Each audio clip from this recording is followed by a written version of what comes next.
महीने में 2 बार खून चढ़ाना पड़ता है। तो आप सोचिए ऐसी फैमिली में उनका नॉर्मल लाइफ कैसे होगा, वो बच्चे का लाइफ कैसे होगा। बच्चा तो परेशान होगा ही होगा, पर जो जिस बच्चे को देखभाल करते हैं उनकी भी हालत कोई सही नहीं होगी ना। महीने कुछ भी प्लान नहीं कर पाएंगे।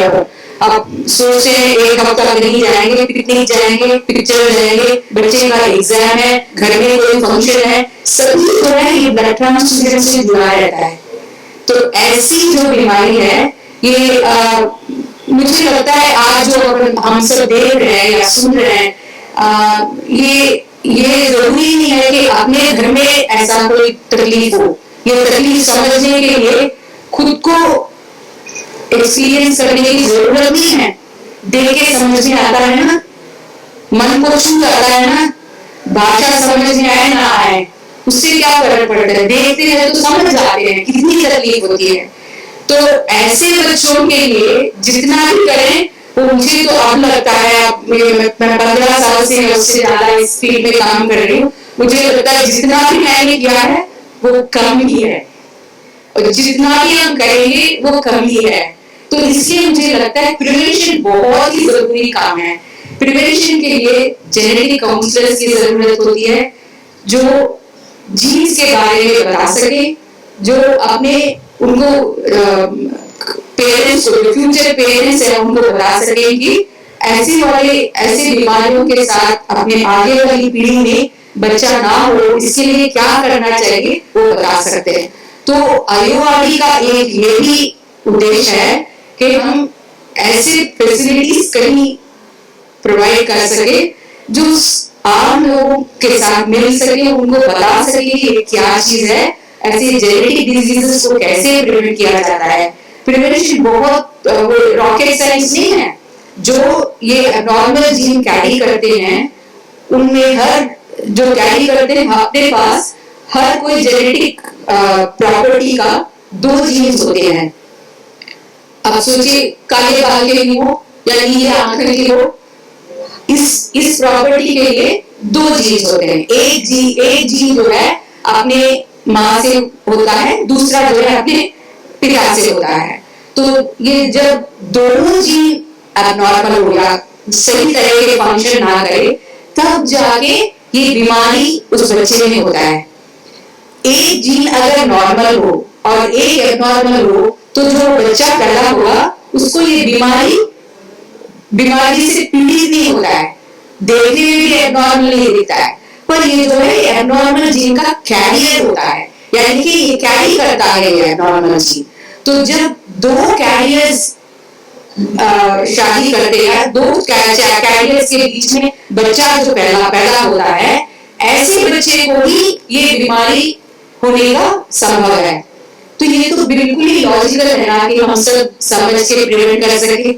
मेरा ये एक ही संदेश है कि ये समझ जाए, अगर नहीं समझ आए तो किसी से पूछ के समझ लें।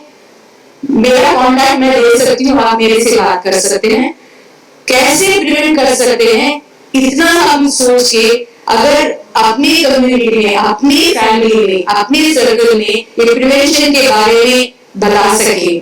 जब अपने घरों में कोई इन्विटेशन कार्ड लेके आता है, शादी का इन्विटेशन कार्ड, अपनी अच्छे अंदाज में पूछ लीजिए जेनेटिक डिजीज के बारे में। घर में इतने सारे सवाल करते हैं ना शादी से पहले, शादी तय करने से पहले, क्या पढ़ा है लड़का, कहाँ रहता है, आगे का क्या फ्यूचर क्या करेगा, 10 साल बाद क्या करेगा, 30 साल बाद इसका प्लान क्या है, सभी पूछते हैं। और कुंडली भी तो मैच करते हैं, कितने सारे सवाल पूछते हैं।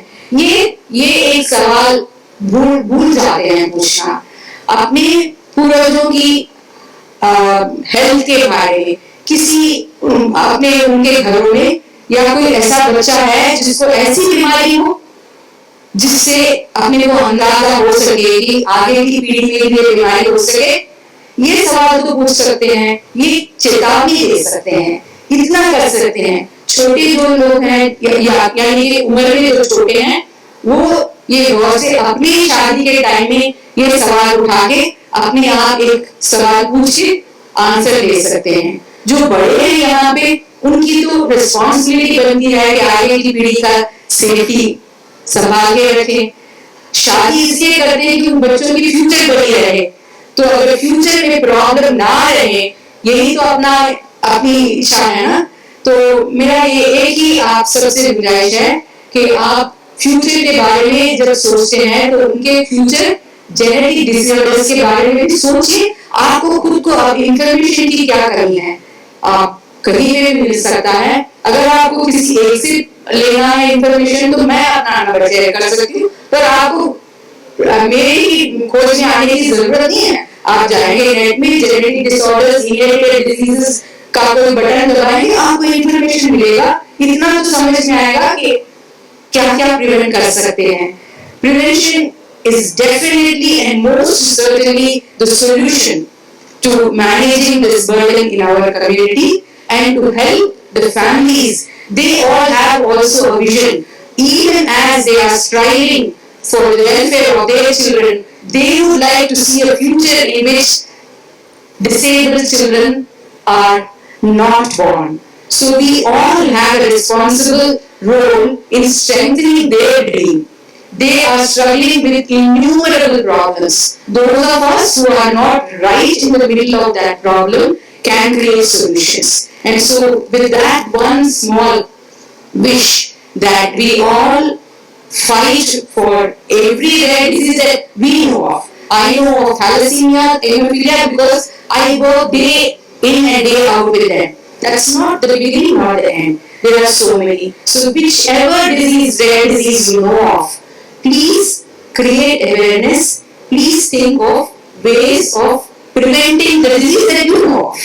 Forget about the ones you don't know, but the ones you know, you can contribute to the prevention of the next child being born in the circles in which you live and exist. Thank you for this opportunity.